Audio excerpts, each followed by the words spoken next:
다차원 데이터베이스에서 차원 테이블은 보통 이제 한 개의 테이블로 그렇게 저장이 된다고 했습니다. 그런데 이제 예를 들면 차원 테이블에 필드들이 굉장히 많은데 특정 필드들이 너무 중복되는 레코더들 사이에 서로 중복되는 경우가 굉장히 많다. 그러면 이렇게 중복된 데이터들만 필드들만 따로 모아 가지고 별도의 테이블을 만들어서 한 개의 차원을 두 개 이상의 테이블로 표시하는 다차원 데이터베이스 스키마를 뭐라 그런다고 그랬죠? 그걸 우리가 눈송이 스키마라고 한다고 그렇게 이야기를 했습니다. 그런데 일반적으로 많은 경우에 다차원 데이터베이스의 차원 테이블인 경우에는 이렇게 나눌 필요가 없습니다. 그래서 스타 스키마로 설계하는 게 더 권고되고 있는, 더 낫다, 더 좋다고 하는 상태인 겁니다. 그래서 그 이유는 차원 테이블에 있는 데이터들이 중복이 되지만 차원 테이블의 레코더 수가 그렇게 많지 않잖아요. 레코더 수가 그렇게 많지 않기 때문에 뭐 중복된다고 해서 그 공간의 낭비가 그렇게 큰 것도 아니고, 그 다음에 이제 데이터 중복이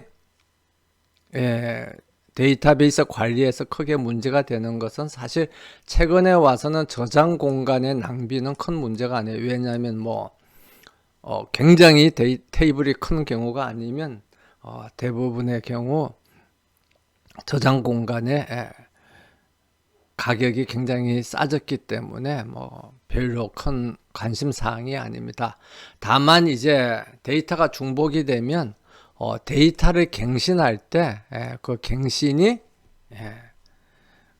중복해서 계속 여러 번 바꿔줘야 되는 거죠. 그러니까 갱신하는 데 있어서 시간이나 노력이 많이 들고, 그렇게 또 중복된 데이터를 갱신하다 보면 어느 쪽은 갱신이 되고 어느 쪽은 갱신이 안 되고, 그래서 데이터 값이 서로 맞지 않게 되는, 서로 불일치하게 되는 그런 문제들이 생기기 때문에 우리가 이제 데이터 중복을 가능하면 최소화하도록 데이터베이스를 설계하고, 그걸 하기 위해서 이제 정교화를 하고 그러는데, 차원 테이블들은 많은 경우에 갱신이 그렇게 자주 일어나지 않아요. 사실 테이블들, 팩트 테이블은 이제 갱신이 자주 일어나지만 차원 테이블들은 그렇게 갱신이 자주 일어나지 않기 때문에 그렇게 데이터 중복이 데이터의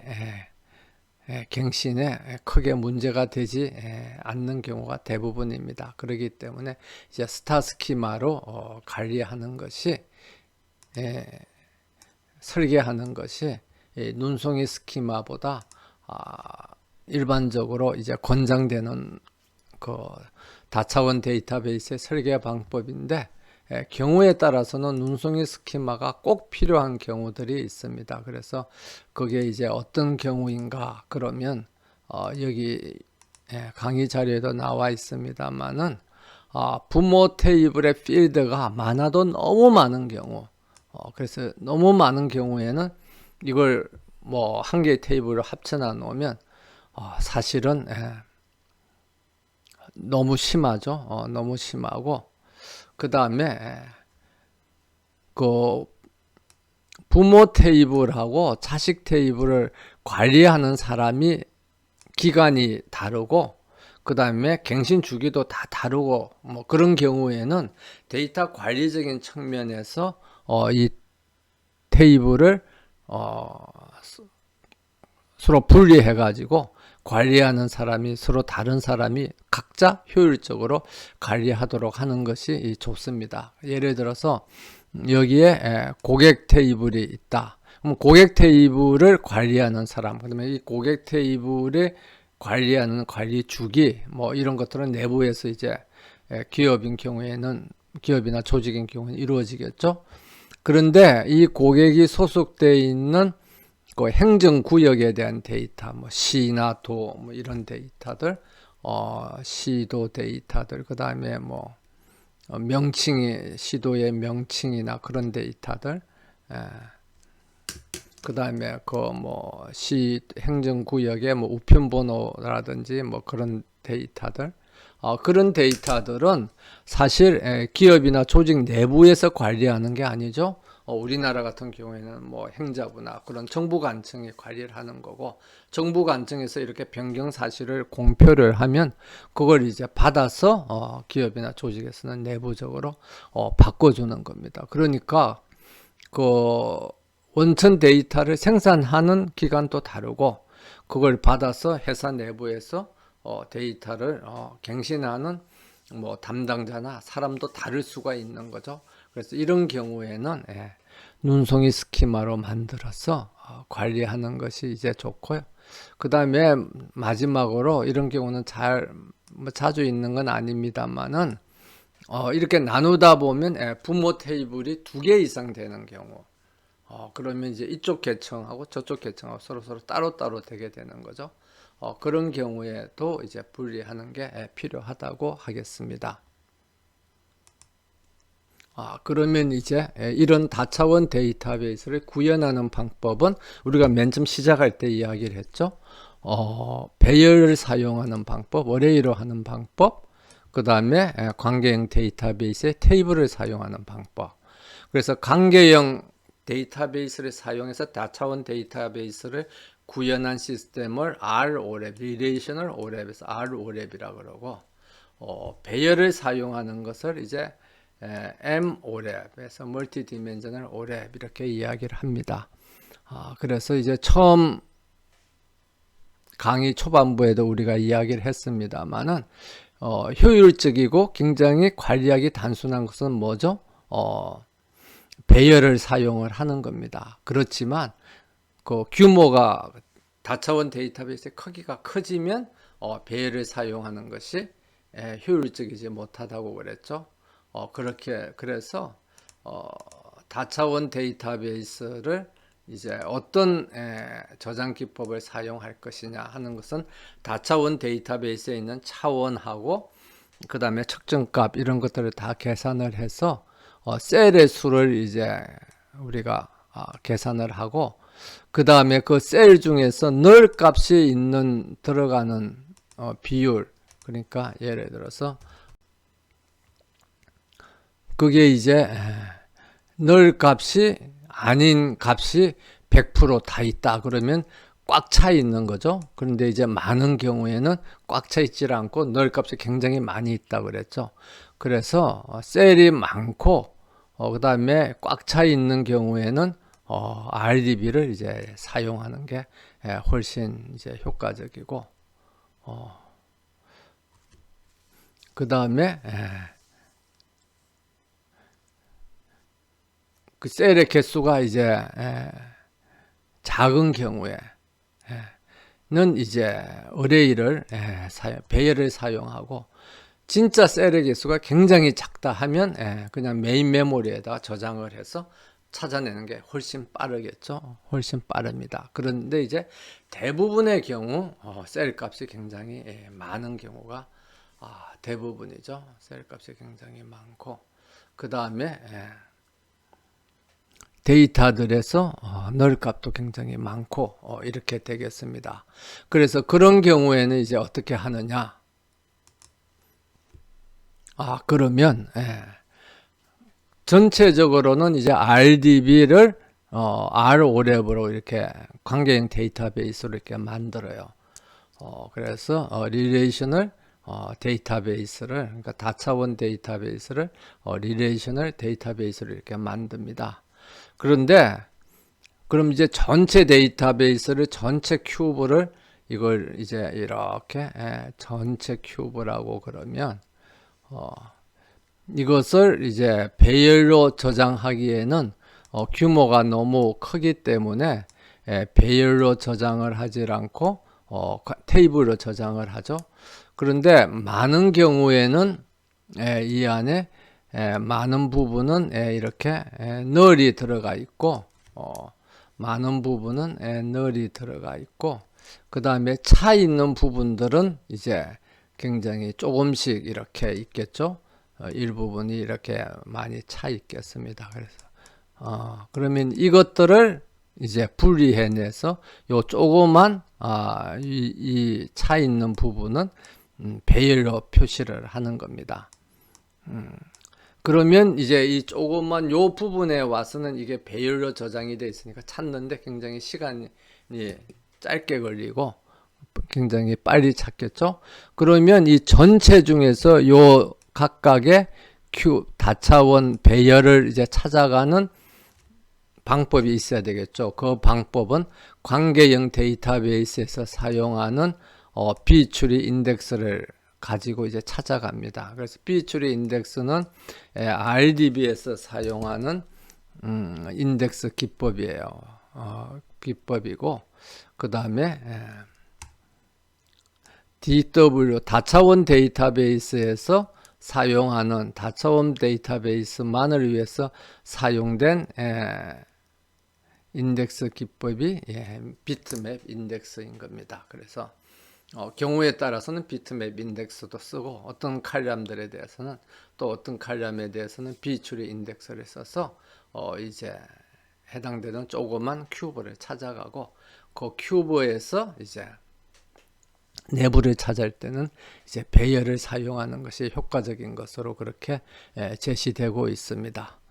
그러면 그 비추리가 인덱스가 어떻게 만들어지고 비트맵 인덱스가 어떻게 작동하는가 하는 것을 간략하게 우리가 그 실제 데이터베이스의 내부 구조를 설계하고 그러는 사람은 아니지만 그래도 사용하는 관점에서 어떻게 되어 있는지를 알면 그래도 사용하는데 도움이 되겠죠. 그래서 비추리 인덱스와 비트맵 인덱스의 특징을 간략히 살펴보고 그 다음에 스타 스키마에 대한 전체적인 소개를 끝내도록 하겠습니다. 비추리 인덱스는 이진 검색이 가장 쉽도록 만들어 놓은 그러니까 추리라는 거예요. 그래서 추리는 이진 검색이 가장 쉽도록 만들어 놓은 추리가 이진 추리인데 이진 추리는 부모가 하나 있으면 자식이 두 개만 있어요. 그렇기 때문에 이걸 이제 우리가 다차원 데이터베이스에 DW나 그러면 데이터 양이 굉장히 많잖아요. 그렇게 되면 이게 두 개씩 이렇게 나눠지면 가려고 하면 이 추리를 키가 굉장히 커지는 거죠. 키가 굉장히 커집니다. 그래서 여러 번 아래까지 내려가야 되기 때문에 자식이 둘만 있으면 비효율적이다. 그래서 자식 노드의 수를 굉장히 많이 올려요. 예를 들어서 81개 아니면 1021개 이런 식으로 굉장히 자식 노드의 개수를 굉장히 늘립니다. 굉장히 늘려 가지고 그 이진 검색을 할 수 있도록 만들어 놓은 것이 B 플러스 7이고 또는 B 추리고 그 다음에 이런 B 추리나 B 플러스 추리는 관계형 데이터베이스에서 우리가 인덱스를 만들잖아요. 그러면 RDB가 대부분의 경우 이런 B 추리를 B 플러스 추리를 통해서 인덱스를 만듭니다. 그러면 이런 B 플러스 추리는 결국 이진 검색을 이제 편리하도록 쉽게 할 수 있도록 만들어 놓은 데이터 구조인데 그러면 이진 검색이 뭐냐 하는 것을 아주 간략히 살펴보면 이진 검색은 우리가 책 찾을 때 사용하는 가장 전형적인 방법입니다.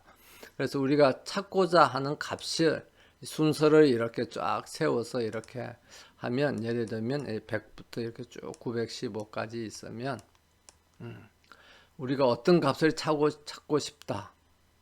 그래서 예를 들면 마지막에 찾고 싶은 값이 245다. 그러면 처음부터 쭉 읽어가는 게 아니라 여기에 가장 가운데 값을 이렇게 찾아냅니다. 가장 가운데 값을 찾아내서 그럼 여기 이 경우에는 가장 가운데 값이 217이죠.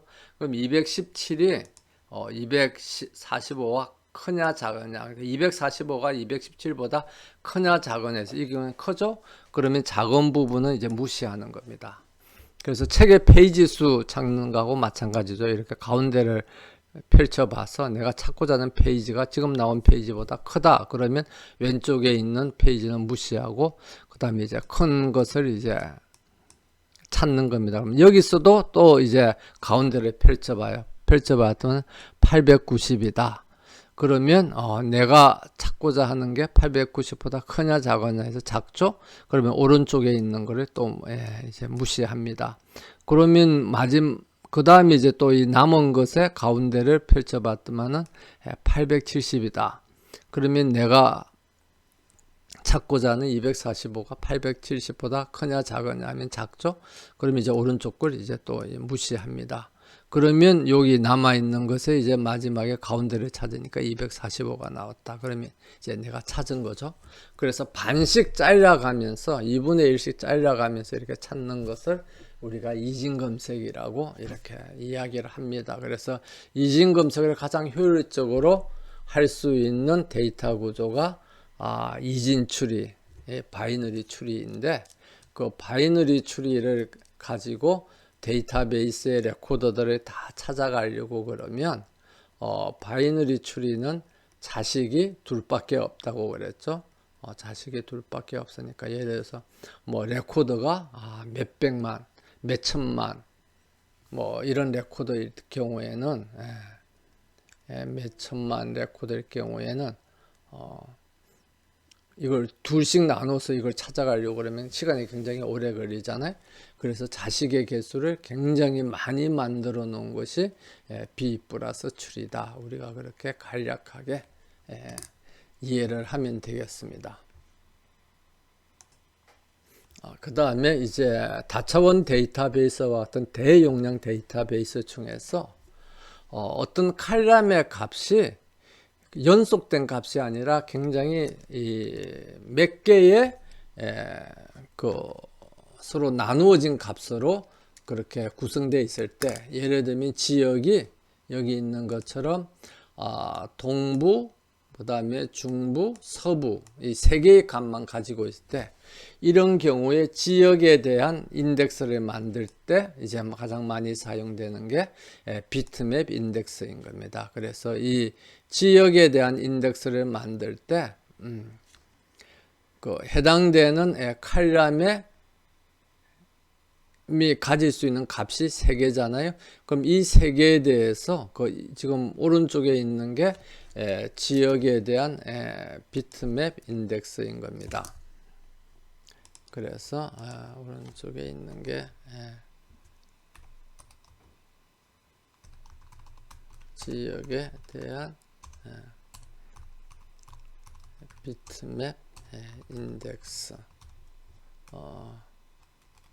인데 이 지역이 값이 이제 3개가 있으니까 이 3개의 값을 나타내는 칼럼을 각각 만들어요. 그래서 여기 있는 것처럼 동부,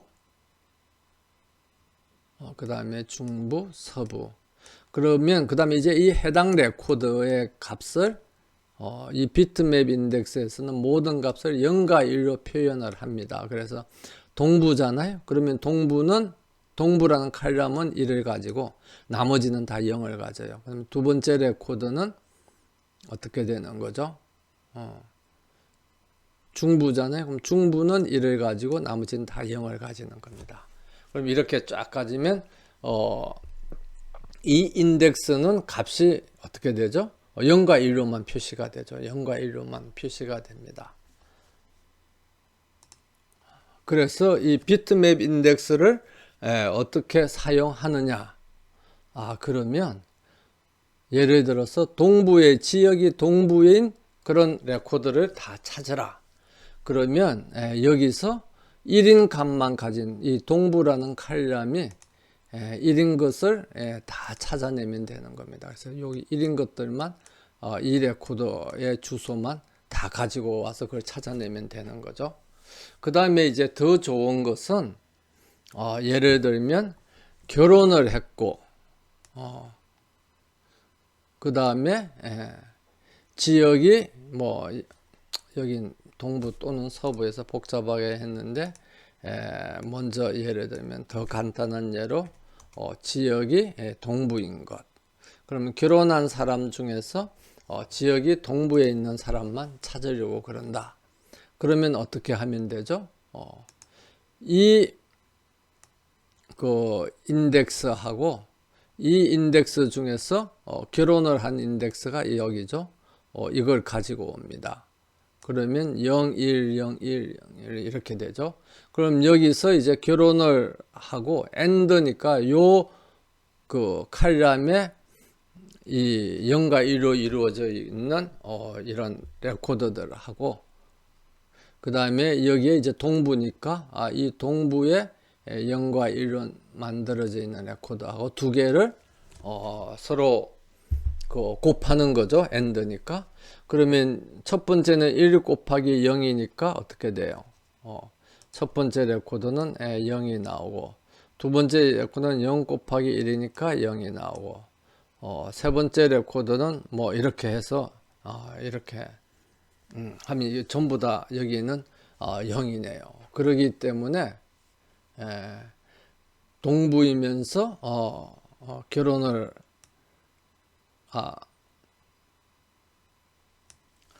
한 사람 하는 것은 이제 아무도 나타나지 않게 되겠습니다. 그래서 우리가 이 검색 조건이 2개 이상일 경우에는 아주 쉽게 찾아낼 수가 있죠. 그래서 각각의 레코드를 찾아서 그게 뭐 동부냐 서부냐 뭐 결혼을 했냐 안 했냐 이거를 뭐 비교할 필요 없이 그냥 이 0과 1로 이루어져 있는 벡터라고 그러죠. 이런 벡터를 서로 곱을 해버리면 해당되는 레코드가 1인 값을 가지는 레코드만 찾아내면 이렇게 되는 겁니다.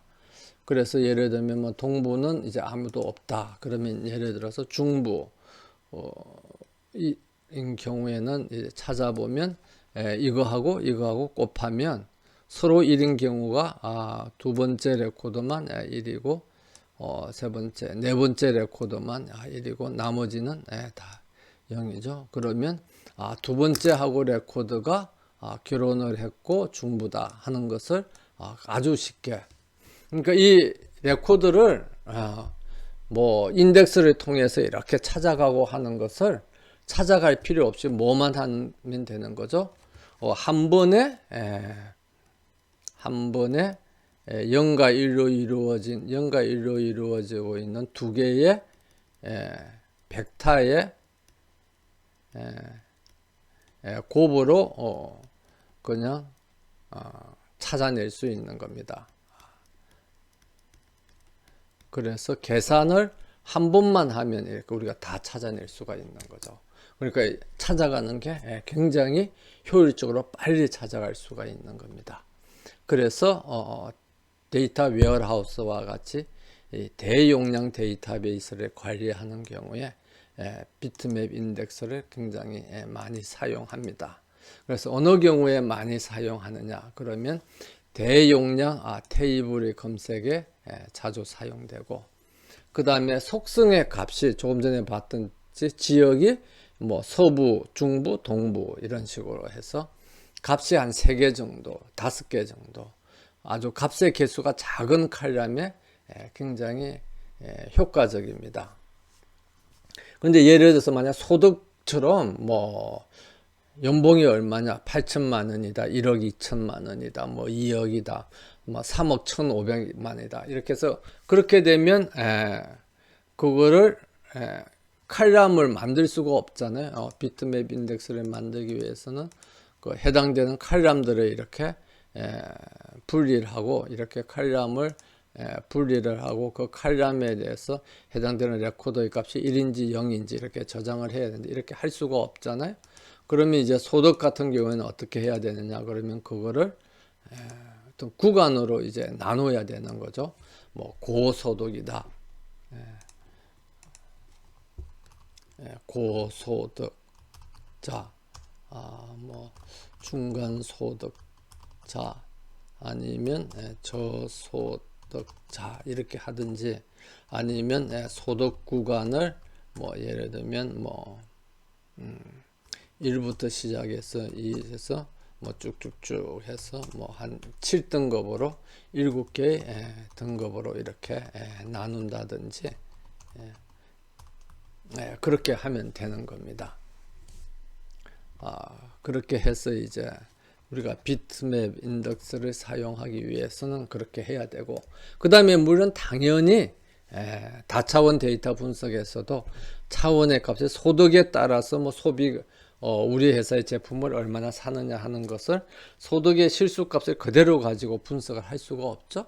그러니까 당연히 카테고리로 이렇게 분류를 해놔 놓고 이제 분석을 해야 되는 겁니다. 그 다음에 데이터의 갱신이 자주 일어나지 않는 테이블이어야 돼요. 만약 갱신이 자주 일어나면 어떻게 되는 거죠? 굉장히 복잡해지는 거죠. 그래서 여기서 만약에 이 고객에 대한 값이 소득이 이렇게 막 바뀐다 그러면 사는 지역도 자주 바뀌고 뭐 결혼을 했느냐 안 했느냐 하는 것도 자주 바뀌고, 그렇게 되면 이 비트맵 인덱스를 와서 또 자주 계속 바꿔줘야 되잖아요. 그러면 비트맵 인덱스를 바꾸는 노력이 너무 많이 들겠죠. 그래서 데이터 갱신이 자주 일어나지 않는 테이블에 사용하는 것이 효과적입니다. 그래서 우리가 다차원 데이터베이스, 뭐 데이터 웨어하우스 등의 대용량 데이터를 저장을 할 때는 그걸 이제 빨리 잘 찾아가기 위해서 관계형 데이터베이스하고 배열을 이제 혼합적으로 섞어서 같이 사용을 하고요. 그 다음에 관계형 데이터베이스 사용하는 인덱스 기법인 B 추리 또는 B 플러스 추리 인덱스를 사용하기도 하지만, 거기에 추가해서 비트맵 인덱스를 사용을 해서 데이터 검색의 효율성을 높이는데 사용을 하고 있습니다. 이것으로서 다차원 데이터베이스에 대한 소개와 더불어 그 다음에 다차원 데이터베이스를 설계하기 위한 스타 스키마에 대한 소개를 끝내도록 하겠습니다.